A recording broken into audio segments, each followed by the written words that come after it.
अस्सलाम वालेकुम नाज़रीन, मेरा नाम अली हैदर है। आपका शुक्रगुज़ार हूँ कि आपने मेरी ये वीडियो देखने के लिए वक्त निकाला। मैं सुबह उठा और ख़बरें छान रहा था, नाश्ता मंगवाने की कोशिश कर रहा था। मैं आउट ऑफ सिटी आया हुआ हूँ तो बाहर से कहीं नाश्ता करना था हमने, और अभी सब कुछ चल ही रहा था तो एहसास हुआ कि जिस मकाम पे मैं इस वक्त मौजूद हूँ यहाँ पे नाश्ता बड़ा सस्ता मिल जाया करता था, लेकिन अब जब मुलाजिम को भेजा नाश्ता लाने के लिए तो पता चला कि नहीं, वो कई गुना महंगा हो चुका हुआ है। सस्ती जगह, वो सस्ती अशिया जो हमें आम तौर पे मिल जाया करती थी, अब वो वाकई बहुत महंगी हो चुकी हुई हैं। लेकिन जो ख़बर मैं उस दौरान जब मैं ख़बर पढ़ रहा था, लैपटॉप मेरे सामने खुल गया, मैंने कहा चले साथ साथ जो है वो ज़रा ख़बरों की तलाश भी शुरू कर देते हैं। तो पता ये चला कि हमारे पास चंद दिनों भी नहीं, चंद घंटों का वक्त रह गया है कि हम डिफ़ॉल्ट कर जाएंगे। और नाज़रीन, अगर आपको डिफ़ॉल्ट करने का मतलब पता ना हो तो आपने गूगल पे जाके सिर्फ सर्च करना है श्रीलंका या सिचुएशन इन श्रीलंका, यानी श्रीलंका के हालात, और आपका दिल दहल जाएगा।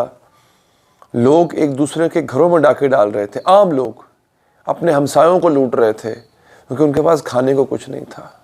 पैसा था मगर उस पैसे की वैल्यू कोई नहीं है, क्योंकि उससे आपको कुछ मिलेगा नहीं, क्योंकि मुल्क में है ही कुछ नहीं। खुदा न खास्ता मेरे मुंह में खाक, इंडस्ट्री बंद हो चुकी थी। वो आइटम्स जो इंपोर्ट किए जाते थे बैरून मुल्क से मंगवाए जाते थे खाने पीने के, जैसे हमारा एक ज़राई मुल्क है लेकिन हमारी 80% अशिया बाहर से मंगवाई जाती हैं, यहाँ तक कि दालें बाहर से मंगवाई जाती हैं। इंपोर्ट नहीं हो पा रही थी, कोई जब डॉलर ही नहीं है तो इंपोर्ट किस बात की करेंगे भाई। तो खाने को कुछ नहीं मिल रहा था, अनाज तक नहीं मिल रहा था। पेट्रोल पंप पर लाइनें लगी हुई हैं, पेट्रोल नहीं मिल रहा है। लोगों ने गाड़ियाँ अपनी बंद कर दी, उन पर धूल मट्टी चढ़ गई। लोग साइकिलों पे पैदल सफ़र करने लगे, उनके पेट्रोल ही नहीं है। गाड़ी कैसे चलाएंगे, मोटरसाइकिल कैसे चलाएंगे। ये हालात थे श्रीलंका के। और अब ये जो बात कही जा रही है कि चंद घंटे दूर है, अल्लाह माफ़ करे, मुझे सोच के भी मेरे रोंगटे खड़े हो जाते हैं नाजरीन, कि हम सिर्फ चंद घंटे दूर हैं इन हालात से। ये क्यों कहा जा रहा है? IMF का वफ्द आया था, 10 रोज़ मुज़ाकरात करके वापस चला गया। वो पैसे जो हमें मिलने थे, कि जिन पैसों के मिलने के बाद हमारे मामला ठीक हो जाने थे, या कम से कम हम बच जाते, वेंटिलेटर पर रहते मगर ज़िंदा रहते, वो उम्मीद भी चली गई, क्योंकि IMF का वफ्द बग़ैर हमें कुछ दिए वापस चला गया। नाज़रीन, ख़बर ये है। और अब यहाँ पे जो बात मैं आपसे कह रहा हूँ कि चंद घंटों का वक्त रह गया है, मैंने इन साहब का इंटरव्यू किया हुआ है बेशुमार दफ़ा। ये एक दौर में पंजाब के वज़ीर ख़जाना भी रह चुके हुए हैं, और ये पाकिस्तान के टॉप के, पाकिस्तान के बहुत बड़े माहिर मईशत हैं जनाब हफीज़ पाशा साहब। ये हफीज़ शेख साहब नहीं है, इन्हें कन्फ्यूज़ नहीं करना, जो इमरान खान साहब के दौर में वज़ीर ख़जाना रह चुके हैं वो नहीं, ये हफीज़ पाशा साहब है, और ये बड़े माहिर इकोनॉमिस्ट हैं। इन्होंने कहा है कि अगर हम इन्हें IMF की शराइत पर फौरी तौर पर अमल दरामद नहीं किया, चंद घंटे दूर हैं हम। अच्छा, वो ये नहीं कह रहे कि IMF की शराइत बड़ी कोई अच्छी शराइत है, सारी की सारी अच्छी शराइत है, लेकिन हमारी मजबूरी ये है कि हमें IMF की हर बात माननी है। लेकिन मैं असल में एक बात बताऊं आपको, ये पहली दफ़ा है, मैंने इस पर वीडियो बनाई थी, शायद आपने वीडियो पहले देखी हो। ये पहली दफ़ा है कि IMF को हम पे तरस आ गया।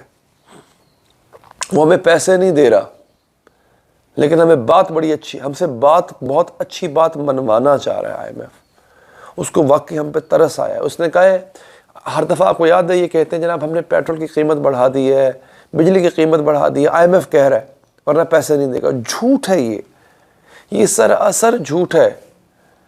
आपको पता है IMF क्या कहता है? IMF कहता है अपनी आमदन बढ़ाओ। भाई, कब तक कर्ज की माय पीते रहोगे? अपनी आमदन बढ़ाओ तो ठीक है। कर्ज देने वाला आपसे कह रहा है यार कब तक तू कर्ज लेता रहेगा, 70 साल से कर्ज ले रहा है, अपनी आमदन बढ़ा तब अगला कर्ज दूंगा। उसको भी तो उम्मीद हो ना कि मुझे कर्ज वापस कर सकेगा। हम कहते हैं अच्छा ठीक है, पेट्रोल की कीमत बढ़ा दो, अच्छा बिजली की कीमत बढ़ा दो। IMF नहीं कहता हमें ये करने को, IMF कहता है अपनी आमदन बढ़ाओ। अब की बार IMF ने हम पे एहसान क्या किया? उसने कहा नहीं, ऐसे नहीं होगा, मैं तुम्हें बताऊंगा आमदन कैसे बढ़ाओ। तुम अपनी शाह खर्चियाँ कम करो। IMF ने कहा है, IMF ने कहा है कि ये जो कौमी इदारे हैं, PIA, railway, steel mill, LESCO, FESCO, distribution कंपनियां जितनी भी हैं, बापडा, ये जो नुकसान करती हैं अरबों रुपए का हर साल, ये कम करो।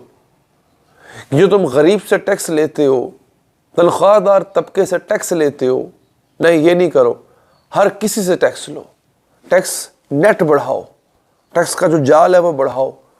ज़राअत वालों से टैक्स लो, 900 अरब रुपया कमाते हैं हमारे ज़राअत से वाबस्ता लोग, टैक्स देते हैं 3 अरब रुपया सिर्फ, इनसे टैक्स लो, ताजरों से टैक्स लो, अमीर लोगों से टैक्स लो, मराहत कम करो। वापडा के मुलाजमीन ने पिछले साल 25 करोड़ यूनिट बिजली फूंक दी, 5 अरब रुपए की इन्होंने बिजली मुफ्त इस्तेमाल। आपको पता ना वापडा के मुलाजमीन को बिजली मुफ्त होती है, इन्होंने इस्तेमाल कर, उन्होंने कहा कम करो, ये ख़त्म करो, ये काम करो। उसने कहा इस्लाहात करो। ये क्या हुआ जब दिल करते हो आप? अभी उसने कहा जी आमदन बढ़ाओ। इसहाक डार कहते हैं जी अच्छा अवाम को जी कड़वी गोली अवाम को निकलना पड़े, तुम क्यों नहीं निकल लेते कोई गोली, ताकि जो हमें गोलियां देते हुए ख़त्म हो जाए सारी गोलियां। अवाम को कड़वी गोली निकलना पड़ेगी जी। केड़ी कड़वी गोली निकलना पड़ेगी? अवाम पे 170 अरब रुपए के नए टैक्सेस लगने जा रहे हैं। IMF ने देखा ना, डंडी मार के ना। यही बात हफीज़ पाशा साहब ने कही है कि IMF जो कह रहा है वो करो, तब जाके मामला ठीक होंगे। और यकीन कीजिए अगर हम ये कर लें तो हमें IMF की ज़रूरत ही ना पड़े। नाजरीन, ये मुज़ाकरात जो अभी हो रहे हैं और ये जो पैसे हमें नहीं मिल रहे हैं, पता है क्यों नहीं मिल रहे हैं? ये दिसंबर 2022 में हमें मिल जाने थे, लेकिन हुआ नाजरीन ये कि इमरान खान साहब ने IMF की कुछ शराइत मानने से इनकार कर दिया। मतलब पहले मान गए थे, बाद में उन पर अमल दरामद करने से इनकार कर दिया।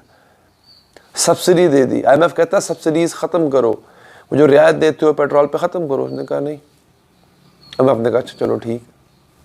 वो किस्त लेट हो गई। पाकिस्तान इस वक्त सिर्फ हमारे पास 2.9 अरब डॉलर रह चुके हैं, ये किसी भी वक्त ख़त्म हो जाएंगे। और वही बात हफीज़ पाशा साहब ने कही है, चंद दिनों का भी नहीं, चंद घंटों का वक्त रह गया हमारे पास। ये इस कदर ख़तरनाक बात है नाजरीन। और मैं हैरान हूँ कि आज भी हम सियासत कर रहे हैं। मैं अपने बूढ़े माँ बाप की दवाई लेने जाऊँगा, पैसे होंगे मेरे हाथ में, मुझे दवाई नहीं मिलेगी। इम्पोर्ट बंद है ना, LCs खुल नहीं रही हैं। अद्वियात बनाने का जो सामान है वो पोर्ट पे पड़ा गल सड़ रहा है, इधर आ ही नहीं सकता, फैक्ट्रियों में आ ही नहीं सकता, अद्वियात कहाँ से बनेगी? और मज़े की बात बताऊँ आपको, ये हुकूमत 115 या 110 ऐसी ज़रूरी अद्वियात, उनकी कीमतें 300 गुना बढ़ाने जा रही है।